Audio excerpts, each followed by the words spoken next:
গাজায় চলছে প্রথম ধাপের যুদ্ধবিরতি। ৩ ধাপের এই যুদ্ধবিরতির শেষ ধাপে হবে যুদ্ধবিধ্বস্ত উপত্যকাটির পুনর্গঠনের কাজ। আর এর মধ্যেই গাজা শাসনের দায়িত্ব নিতে চায় মাহমুদ আব্বাসের ফিলিস্তিনি কর্তৃপক্ষ।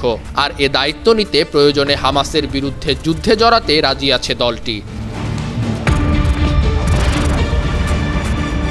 গাজা শাসনের এমন ইচ্ছার কথা জানিয়ে বিবৃতি দিয়েছে আব্বাসের নেতৃত্বাধীন ফিলিস্তিনি কর্তৃপক্ষ।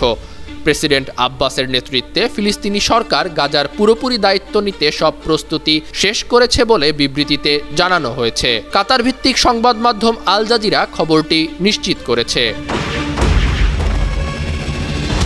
অন্যদিকে যুক্তরাজ্য ভিত্তিক সংবাদ মাধ্যম মিডল ইস্ট আই বলছে, গাজার নিয়ন্ত্রণ নিয়ে ট্রাম্পের মধ্যপ্রাচ্য বিষয়ক বিশেষ দূত স্টিভ উইটকফের সঙ্গে রিয়াদে বৈঠক করেছেন ফিলিস্তিনি কর্তৃপক্ষের জ্যেষ্ঠ নেতা হোসেন আল শেখ। বৈঠকে ওই নেতা স্টিভ উইটকফকে জানিয়েছেন তারা গাজার নিয়ন্ত্রণ নিতে প্রয়োজনে হামাসের সঙ্গে যুদ্ধে যেতে প্রস্তুত। উইটকফের সঙ্গে হোসেন আল শেখের এই বৈঠকের ব্যবস্থা করে দিয়েছে সৌদি আরব। ওই প্রতিবেদনে আরও বলা হয়েছে, প্রেসিডেন্ট মাহমুদ আব্বাসের দীর্ঘদিনের পরামর্শক জিয়াদ আবু আমরকে গাজার শাসক বানাতে চায় ফিলিস্তিনি কর্তৃপক্ষ। তিনি ফিলিস্তিনের উপপ্রধানমন্ত্রী হলেও তার হাতে অনেক ক্ষমতা থাকবে। তিনি হবেন গাজার শাসক কমিটির প্রধান।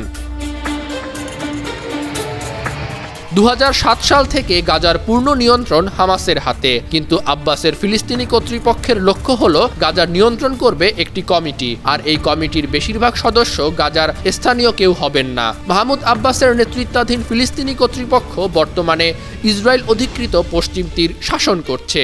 সমালোচকদের মতে মাহমুদ আব্বাসের ফিলিস্তিনি কর্তৃপক্ষ ইসরায়েলি সরকারের মদতপুষ্ট।